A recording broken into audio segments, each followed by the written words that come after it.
The results are in, and as a surprise to no one, Konosuba was definitely the funniest show of 2016. As such, Konosuba Season 2 has some big shoes to fill, and so far it's doing a phenomenal job. If Kuzuno Honkai is the best show, then Konosuba Season 2 is certainly the funniest show of the season. And that's even with such steep competition as Masamune-kun no Revenge, Dragon Maid, and Little Witch Academia. Many people have spoken out about Konosuba, but I'd like to put in my 2 cents as to why I think it works so well, and specifically as to how it carries the torch from Season 1.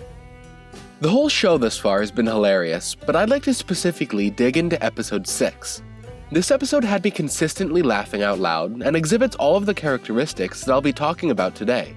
So rather than giving random examples of jokes across the whole show, I'll be talking about jokes in the order that they actually happen.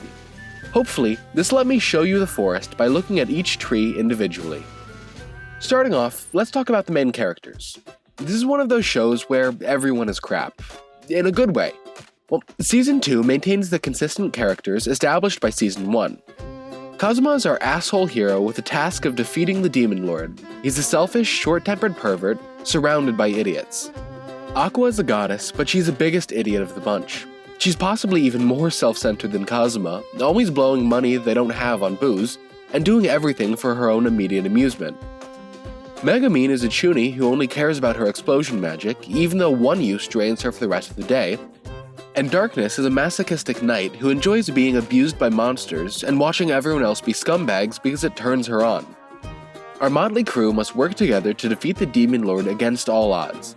Most of the humor in the show arises from the main cast butting heads with one another and just generally being idiots. Jumping back a bit, I'm going to channel my inner Jeff Thu and pick apart the OP. We start off in a quick stylized shot of Aqua showing off and then quickly cut to a slow zoom into the Adventurers Guild, where our heroes spend much of their free time. Then we cut to Megumin brandishing her staff as though about to cast an explosion spell before cutting back to the guild. This time though, rather than focusing on the guild itself, we get to see some of the other adventurers before cutting back to another stylized shot of a cast member, this time Darkness. Darkness readies her sword and smiles at the camera before we get a quick shot of Luna, yes, I had to Google her name, putting up a new quest notice. This is where the story of our OP starts off. Our cast of characters finds the quest flyer and sets out. The title then flies in over top of the 4 main characters running, and we soon get a time-lapse shot of everyone running and becoming increasingly tired until everyone apart from Darkness falls over. In the aftermath, we see Megumin and Kazuma lying on the ground while Darkness rubs a puking Aqua's back.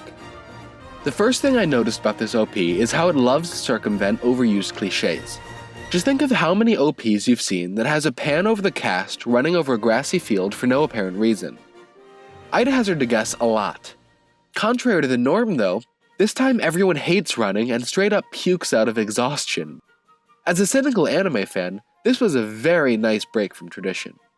After a quick rest and remotivation session, the cast seems ready to get back at it, and then we cut to a shot of everyone dancing. Very stupidly.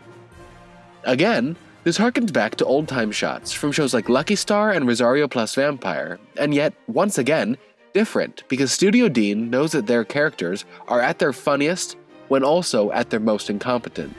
Now we cut back to everyone hanging out before Kazuma rushes off to save Aqua from being eaten by a monster. After saving her, we're treated to another dance. This time, everyone is slightly more disheveled. Next, we cut to a huge turtle, which we soon realize has something to do with the main goal of the mission by the awestruck look on the main cast's face. They're clearly all thinking something along the lines of, "We have to take on that?" But before we cut away, Darkness glances up at the ruins behind her and clearly has an idea. Now we jump on top of a steel door ripped off by said ruins and placed on a bunch of mines by Darkness while we see her look of pure excitement and everyone else's look of dread. Darkness whacks the mines and we get a quick view of everyone's faces as they anticipate what's about to happen. They blast off and we get yet another classic subversion. I'd say that the second most common OP trope would be the characters falling from the sky, but I know I've always thought, why is everyone so happy? You're literally skydiving without a parachute. Well, Konosuba answers that by being absolutely terrified.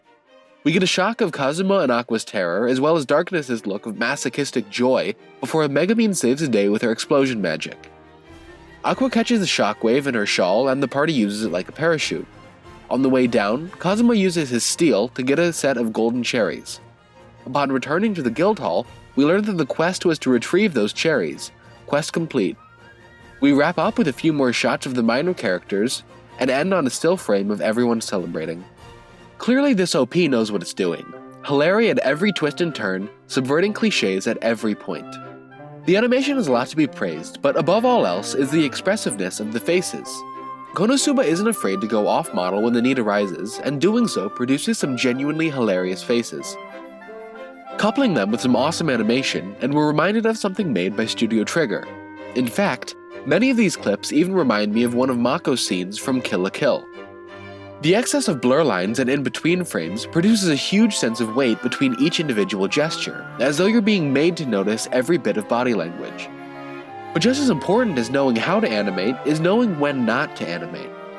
Again reminding me of Studio Trigger, Konosuba quite often makes jokes about lack of animation. Take this scene for instance. When Kazuma can't move due to his new heavy armor, the entire rest of the cast is made to be a still frame for a solid 8 seconds while we watch Kazuma struggle. It's a realistic rendering of dedicating all of your attention to figuring out what you're watching. Thinking, wait, Kazuma can't actually be this lame, can he? I think that part of what makes the animation so great is that it doesn't strive for realism. It portrays the characters as to how they feel rather than what they actually are. Looking at Kazuma hiding under the kotatsu while tormenting Darkness and Megumin, he feels like the devil himself while enjoying the warmth of the heater. Therefore, he's presented as a demonic character with flames behind him. It allows the audience to relate, as now we get to see exactly what he's feeling rather than just trying to infer it. In a similar vein as that, sometimes we see characters blatantly overreacting. Some of the funniest scenes are those like Kazuma's conversation with Aqua while he's sitting in purgatory with Eris. Aqua is telling him all the things that Megumin is doing to his body, and Kazuma really shouldn't care. He's already made up his mind not to come back to life. But the very thought of Megumin messing with him is enough to make Kazuma come back from the dead. If that isn't overreacting, then I don't know what is. Konosuba Season 2 is keeping up with the excellent eye catches began in Season 1. Now, eye catches are by no means a new thing in anime, but Konosuba somehow masters them with minimal effort. With nothing but the logo and someone yelling Konosuba, I've laughed out loud due to the seamless transition. Sometimes it really does sound like the Seiyu had Konosuba at the end of their line. Now I'd like to talk about some of the rapid tone shifts. In my opinion, some of the greatest humor can be derived from these tone shifts in a manner similar to serious comedy. Again, shameless plug. In this scene here, we see Kazuma proudly marching out of the blacksmith shop, along with his new, great, incredible katana, only to knock over all of the swords, forcing him to grovel for forgiveness. But before he's able to leave, he resummons all of his pride, only to lose it all again.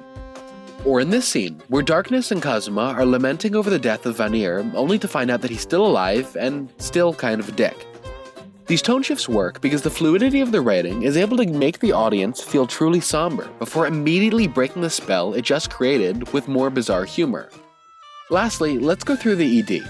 I won't break it down like I did the OP, but I do think it deserves mentioning because at its soul, it's great for the same reason as the rest of the series.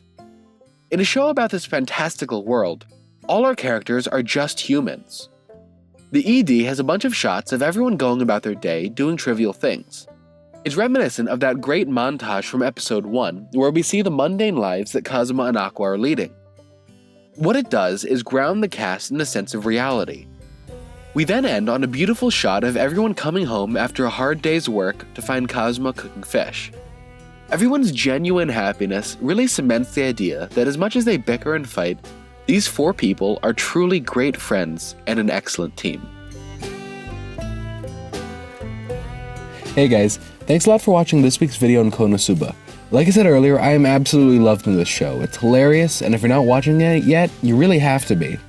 If you want to support me, please give me a like, comment, and a subscription. Then if you really want to go the extra mile, head on over to patreon.com/Senpizzle and help me out to make more of these videos.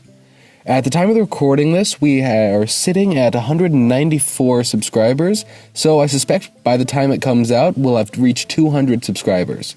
So hey, thanks a lot for all of your support, and I'll see you guys next time. Bye.